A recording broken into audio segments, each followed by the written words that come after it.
Hi, నా పేరు చిత్ర. మీరు పెళ్లి చూపులకొచ్చినప్పుడు నేను కూడా ఇక్కడే ఉన్నాను. ఓ, మీరిద్దరు బాగా క్లోజ్ ఫ్రెండ్సా అమ్మా? చాలా అండి. ఒకరి సీక్రెట్స్ ఒకరికి చెప్పుకునేంత క్లోజ్ మేము.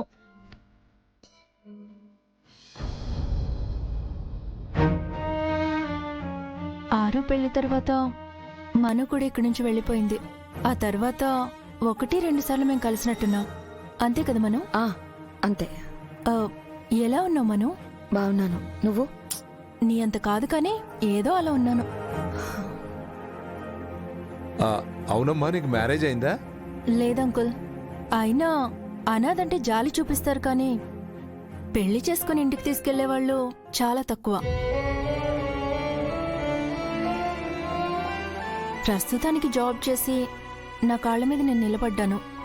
చూడాలంకుల్ ఏమవుతుందో. మేం కూడా మనోహరికి సంబంధాలు చూస్తున్నామమ్మా. ఏదైనా మంచి సంబంధం వస్తే నీకు కూడా చెప్తాం. మనోహరికి సంబంధాలు చూస్తున్నారా? అదేంటి మను? చిత్ర, నీతో చెప్పాల్సిన కబుర్లు చాలా ఉన్నాయి. పద చెప్తాను, రా.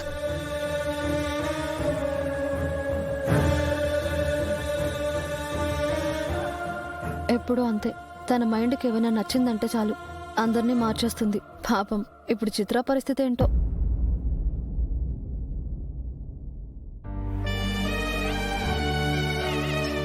సరే, ఇక్కడుండి ఆలోచించింది చాలు.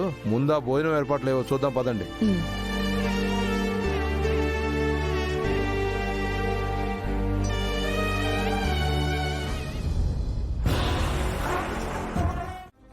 హలో, మీ పేరు? అనామిక అండి.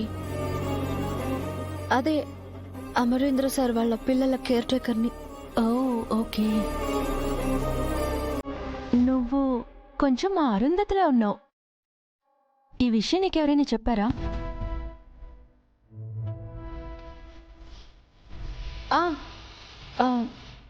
నవ్వు అలాగే ఉంటుందని ఆంటీ వాళ్ళు చెప్పారు. ఓకే. అవును, నీకు ఇంట్లో అందరి గురించి తెలుసా? మీరు ఎవరి గురించి తెలుసుకోవాలనుకుంటున్నారో చెప్పండి. తెలివైన దానివే. మనోహరి గురించి. మను గురించి చిత్ర ఎందుకు అడుగుతుంది? ఇందాక కూడా మను గురించి చిత్ర చెప్పబోతే మను పక్కకి తీసుకెళ్ళింది. చిత్రకి మను గురించి తెలుసా? తెలుసుకోవాలనుకుంటుందా? హలో, ఆలోచిస్తున్నారేంటి? చెప్పండి. పెద్దగా నాకేమీ తెలీదండి.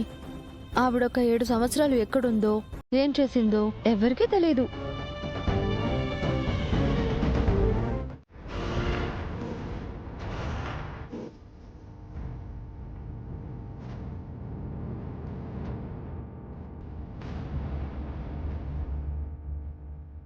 నువ్వు అమ్మని పెళ్లి చేసుకొని పిల్లల్ని కని జీవితంలో సంతోషంగా ఉన్న రోజు మళ్ళీ నీ జీవితంలోకి వస్తా.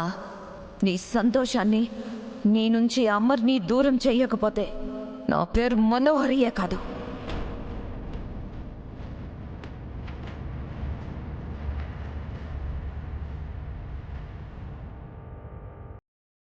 అమ్మ మనోహరి, ఆ రోజు నువ్వన్న మాటలు కోపంతో అన్నావనుకున్నాను. కానీ ఇలా ఇన్నేళ్లు పంతంతో పగబట్టి అరుంధతి మీద పగ తీర్చుకుంటావనుకోలేదు.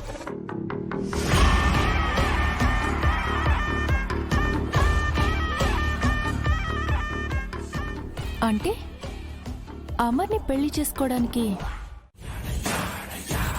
ఇది జరిగింది అమర్కి చెప్పదనుకుంటే మొత్తం చెప్పేసింది. అటాక్ గురించి మాత్రమే చెప్పిందా? కోల్కతా ఎందుకు వెళ్ళిందో కూడా చెప్పేసిందా? మేడం మీద అటాక్ చేసింది ఎవరు సార్?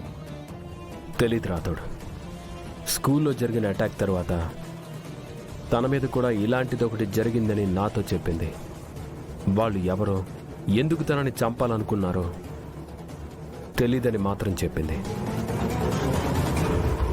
అసలు మేడంను చంపాల్సిన అవసరం ఎవరికుంది సార్? ఆరుని చంపిన వాళ్లే భాగిని చంపాలనుకుంటున్నారు.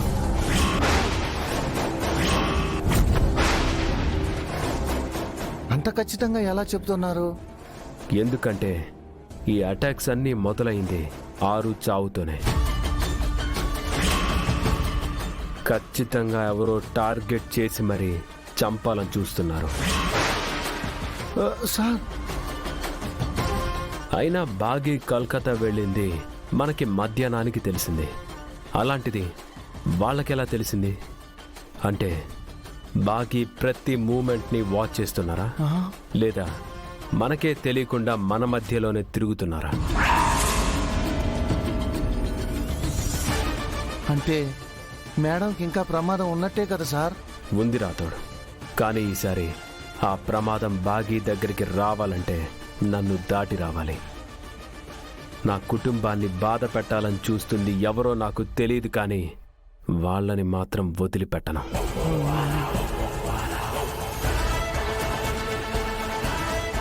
నాన్న అమర్, అందరూ భోజనానికి కూర్చుంటున్నారు, మీరు కూడా రండి.